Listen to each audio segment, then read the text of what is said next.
Hi, and welcome again to Young Generation Presents. We have a good guest here today. Her name is Michelle Barrientes Vela, running for Bexar County Constable, Precinct 2. Welcome. Thank you. Thank you for inviting me to here today. First thing, I'd like to tell you thank you for coming on the show. And Precinct 2 is also eager and ready to hear about the new person coming in and what you can do for the community. I noticed you've been in office a while, and for where you're at right now, and I'd like to know a little bit about yourself. And Yes, sir. All right. Well, I've been a resident of Bexar County for almost 21 years, and I've been married for 22 and a half, give or take. I am a mother of 6 children, including 2 stepchildren. So we have a large family. And well, I've been with Precinct 2 for 3 years until recently when I decided to seek the actual seat of the Bexar County Department. And here I am campaigning, getting to know my community, putting the word out there of who I am and what I'm about. And always welcome the community to come over. I have an office on Bandera in Leon Valley, and I have open door policy. So again, it's community come in, get to meet who I am, get to know who I am, ask questions. I have, again, the open door policy. what made you start in law enforcement, as you want me to call it? But Okay. what made you start? Where did you go to school? How did it all happen? Okay. Well, I originally went to school to be a paralegal. So I am a certified paralegal. I've always had a call for law. That's just me. And since a child, I've always wanted to be an officer. And the calling came one day again. So I decided to go ahead and go into the police academy. I went for all the training and qualifications that I need to become a police officer. And then I came out, seeked the department, got commissioned, and I had, of course, to get all the training and knowledge that we as officers need in order to be more effective out on the street. So yes, sir.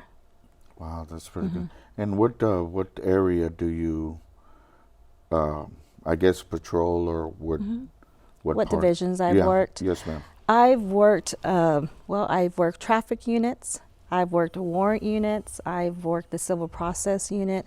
So as far as the constable's perspective, I do bring the deputy constable experience to my community. Again, I've mentioned I was with Precinct 2 for the past 3 years, so I got to see the ins and outs of what goes on within the department, what are the concerns and the issues, and what needs to be addressed out there. So I bring that insight also with me, and again, I'm out here campaigning, and what I'm wanting to bring to Precinct 2 is more community policing. I think that's very important. That's something that we don't have currently as effective as I think it should be. The community is, well, they're the ones that give us support. They're the ones that come out. There wouldn't be any elections if we didn't have our community to put us into those seats. So their voices are very important, at least to me, to hear their concerns. So, I've had individuals come up to me, they do have concerns of Precinct 2, and they are looking for someone that's going to be able to address those concerns and be involved with the community, as well as be effective within the department. And one of them is bringing the strong leadership. That's something that's been a major concern to a lot of citizens. Are you going to bring that strong leadership to the department? Because a lot of members feel that, that is lacking right now.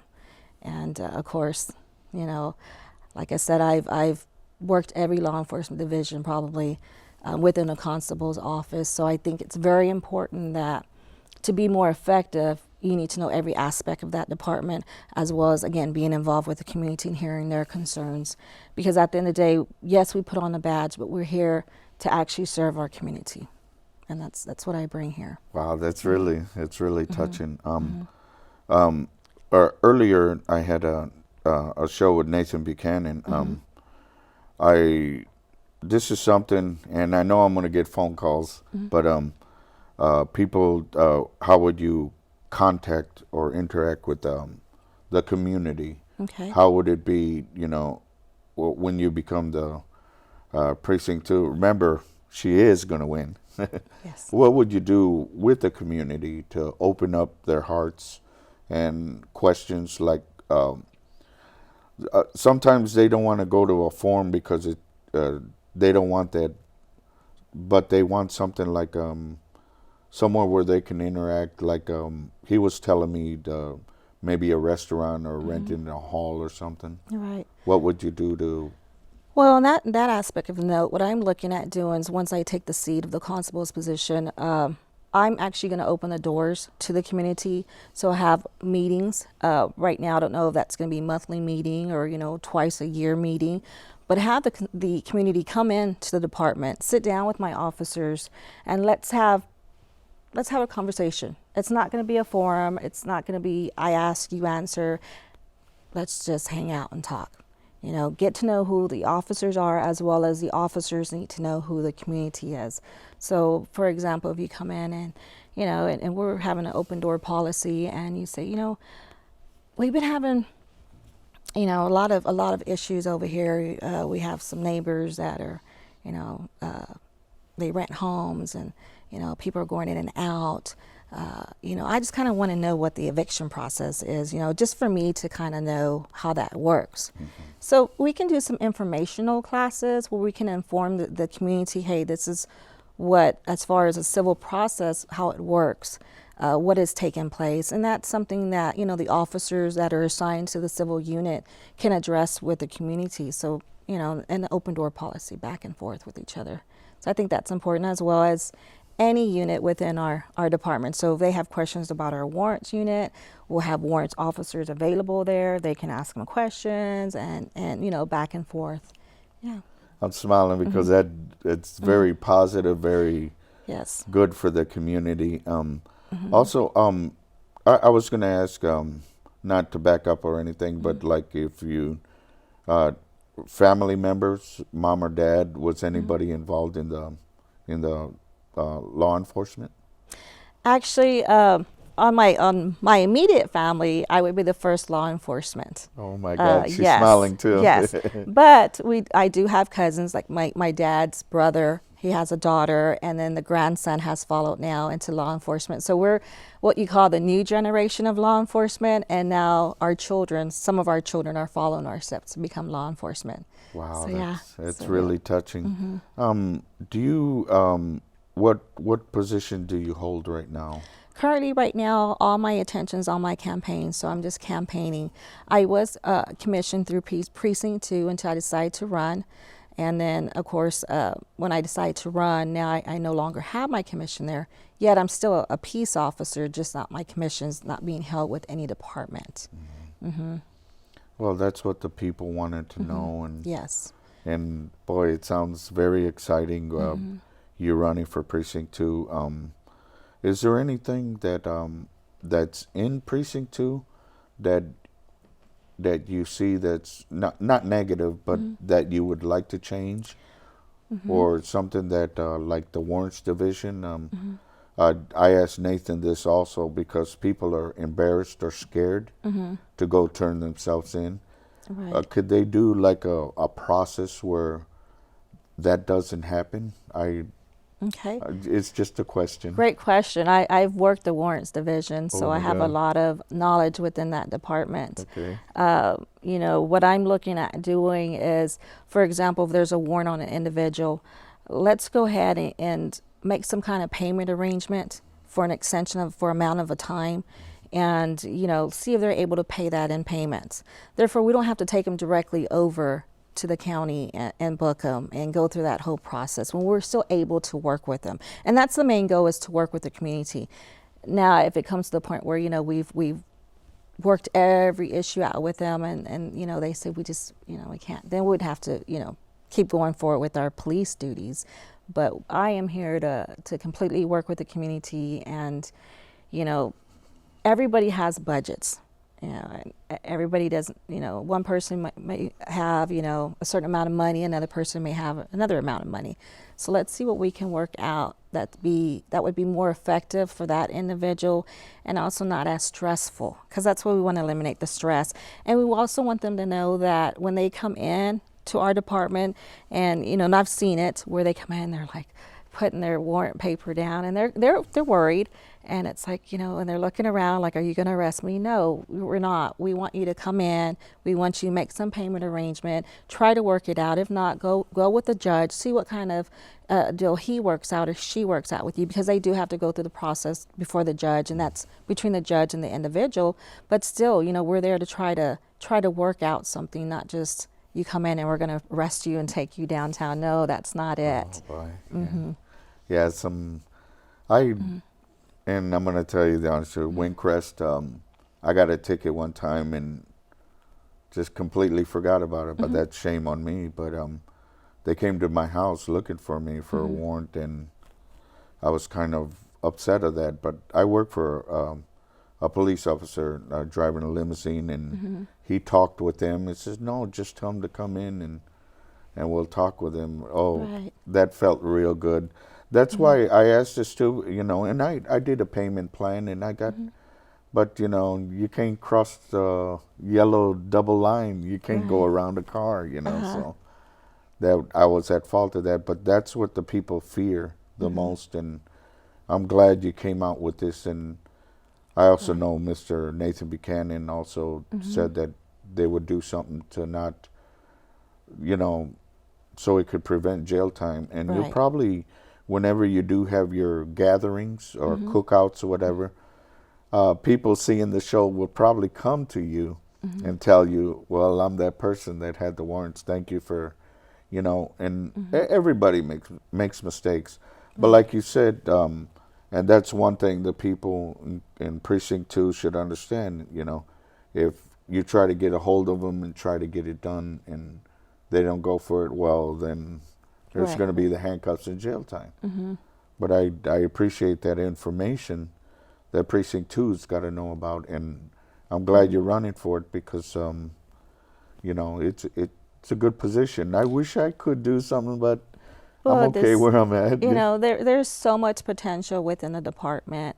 You know, there has, well, equality. Let's look at equality within law enforcement.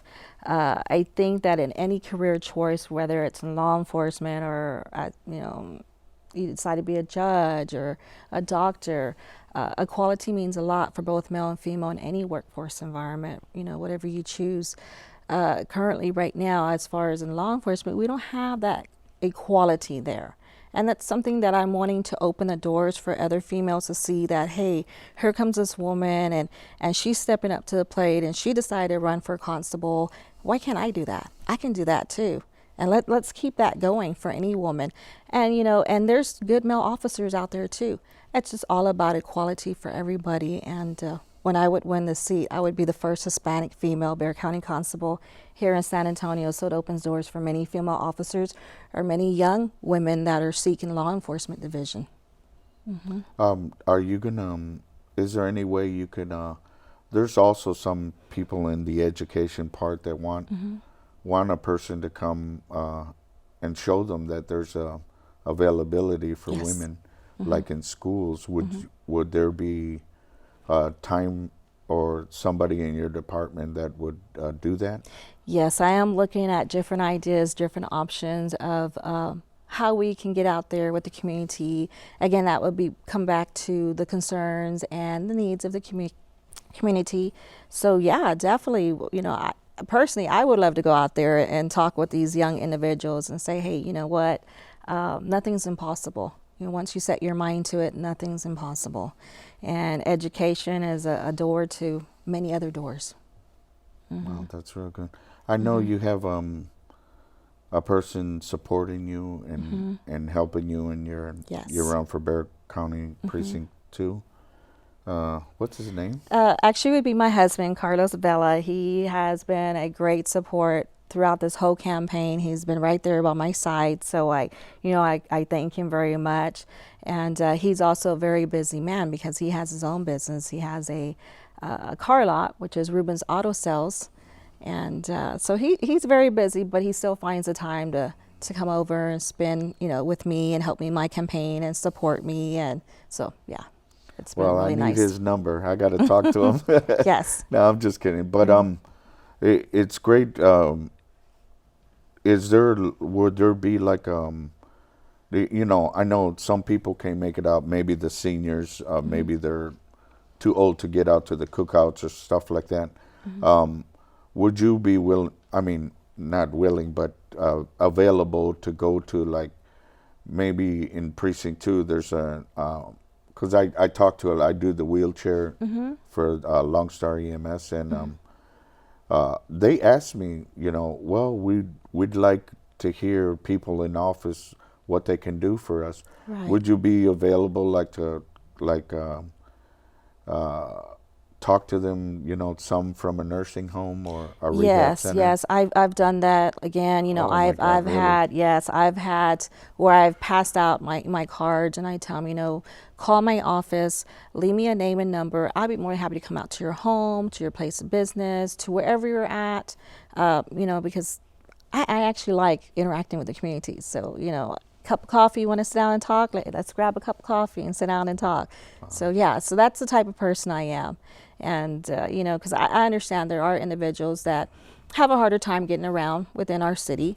So then I make myself available to go out there. I've also had functions at my office where when I had the open door ceremony where we first opened our doors to our office. So I invited the community also out there, which I posted on my Facebook and said, free hot dogs, Cokes, come on out, get to know who I am, just hang out with me for a little while. So that was out there too. So I try to, have that open door where they know that they can come over and just hang out and get to know who I am.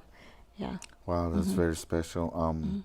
Also, precinct 2, could you tell us the boundary, the location of it?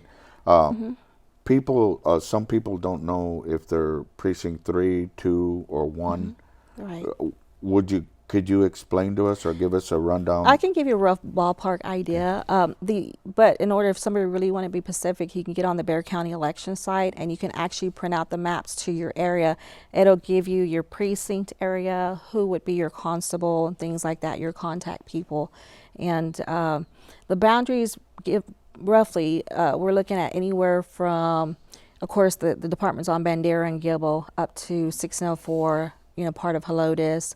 It stretches out where San Pedro is at, West Avenue, comes all down into the west side, Guadalupe, you're looking at Bandera, Callahan area.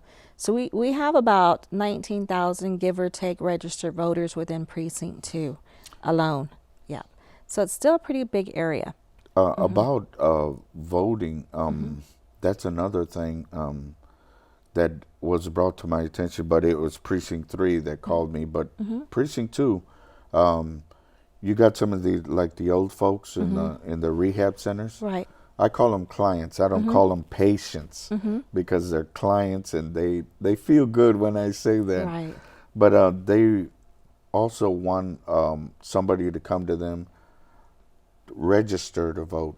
That's the thing that they lack. They can't go to the post office because Right. when I take them to the doctor, and back home I can't go to HEB or something like that. Right.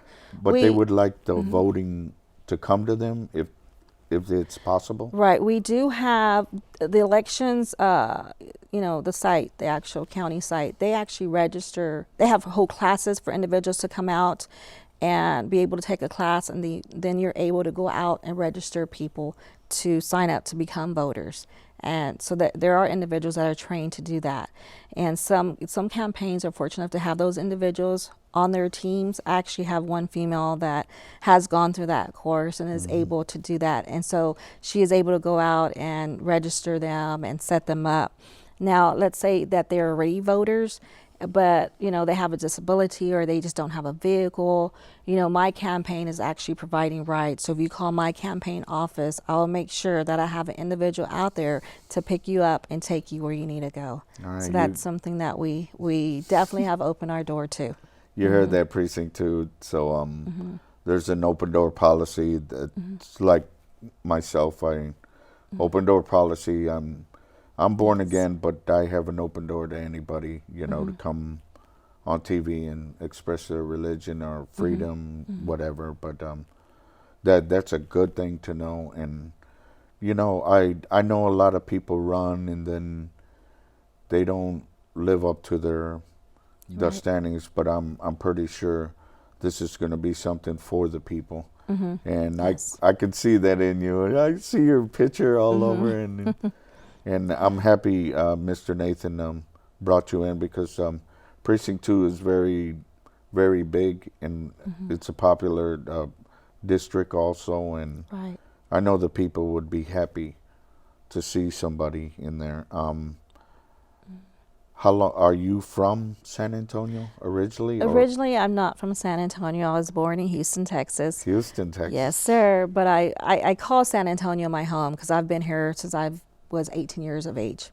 So I know no other home but San Antonio. I have children that are from San Antonio, or native from San Antonio, and this is going to be their home. And, I told my husband when we came to San Antonio, I'm never going to move. Yeah. That's how much I like San Antonio. Yes.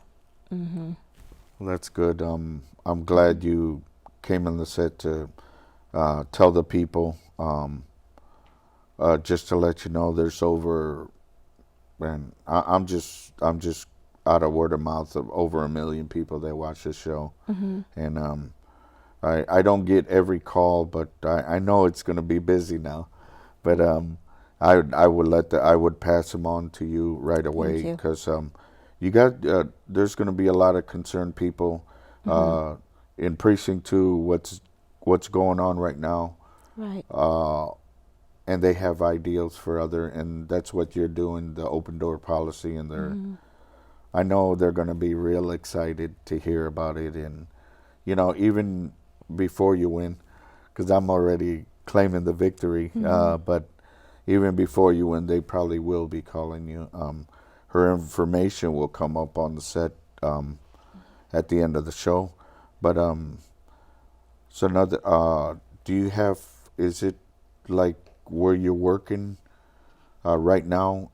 You're not in the. You're still a peace officer, right? I'm still a peace officer. I'm just not commissioned through any department right now. Okay. I didn't mention my husband has a business, a dealership business. So as far as a business perspective, I'm still involved on that side of the field with him. So, I like to say as a wife, a mother, I work 24/7. Okay, that's including good. my law enforcement. Yes. Oh, that's good. That's good. But what like you when you were young, and the people ask this all the time. When you were young, I know you answered this before because you said other family members were in the law enforcement. But Right. what decision did you make, or what did you see in order for you to come? Become a law enforcement. Yeah. Yes, ma'am. Well, part of that is, I see an officer makes a big impact on an individual, a big impact on our community, because we are some of the first individuals that you see that, as far as responders coming out to your home or a need for, we may attend, a child's school event, and that's one of the things I do, Officers in Blues Day at my Oh, my son, God. which is Kobe Glass. Hello. And so, we are an example. And I, as a young kid, I saw that, and I said, here's these individuals. They put on these uniforms, but besides that, they actually touch individuals. They can make a difference in positive ways, not just just showing up for work. Yeah. Wow, I didn't know you do that, and that's something that even Precinct 2 would Yes. appreciate. Would there be like I'm talking about the like when people leave their house, like I asked Nathan this also. they leave like to go visit somebody out of state, and their house is going to be left alone. Would there be some kind of thing? Would they let you know? Yeah, that's actually something that I would love to open up and look at. For the individuals to actually be able to call the office, say, hey, I'm going to be out of town for a week or for 2 days or over the weekend. Could you do a drive-by with one of your officers?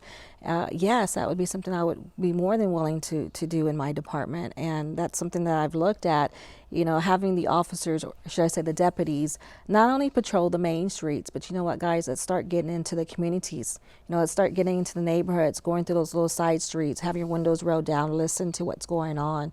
So yeah, so definitely, yeah, that would be, something that I would love to consider there. Also, the community, would they, like when that person's gone, would they be informed by you also? Because they do that, like 5 or 6 homes, they do like a neighborhood watch. Could they be involved with you? That is something, again, I have so many ideas for precinct too.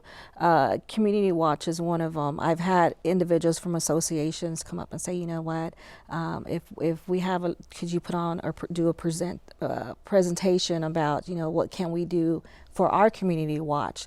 So that's something that I am looking at, getting some officers maybe assigned for that, to get out into the communities, to show up for the associations, give them some insights of, what the positives are and what the negatives are as far as community watching. So yeah, definitely. Wow, that's very interesting. Very nice. You heard it from Michelle Barrientes Vela. She's running for Bexar County Precinct 2. And like I say, she has her email address and her phone number up there if you'd like to give her a call or go on Facebook or email her. You can do that. Would you like to say a shout out to anybody? Well, I'd like to say thank you, sir, again for having me today. No problem. Thank you, Nathan Buchanan, for inviting me here today. I appreciate that. And community, I reach out to you once again. I seek your support and your vote. You've helped me from the primaries to move out of that into the runoff. The runoff dates now are May the 16th to the 20th and the 24th. So please keep those the voting dates in mind and come back out and vote, and let's make history. First Hispanic female Bexar County Constable. Thank you. All right. Well, you heard it from Michelle Barrientes Vela here on our show, and I want to thank everybody I want to thank Nathan Buchanan for the prayer for the opening. Always put God first, and I want to thank your husband. His name again? Carlos Vela. Okay, I'm going to talk to him as Okay. soon as. But it's a good thing, I heard about his positive side that when he sells the cars, people come back. Right. And that's what they want to, they want to hear, a positive note. Yes. And that's what Precinct 2 is going to have, Right. And you brought up some ideals that you will probably get phone calls because people are happy to hear about it. And they know somebody cares about, like the voting, even for the seniors, and, to interact together, like in cookouts or, Exactly. events together. I want to thank, right here at the public television, the new studio. It's wonderful here. And I want to thank Long Star EMS, where I work. They let me come out here. Mondo, Anthony, Brenda, Yvonne, everybody's been supportive. Hey, you want Monday off? Well, That's good. they help that's me really out. good. But I want to thank you for coming out. And I know when we see you in office, we'll still be interacting, talking with each other. Definitely. Yes, sir. And community, this is what it's for, Precinct 2. Yes. We got Mrs. Vela right here, and we'll see you on the next show. Thank you for everything you've done. Thank you, and God bless.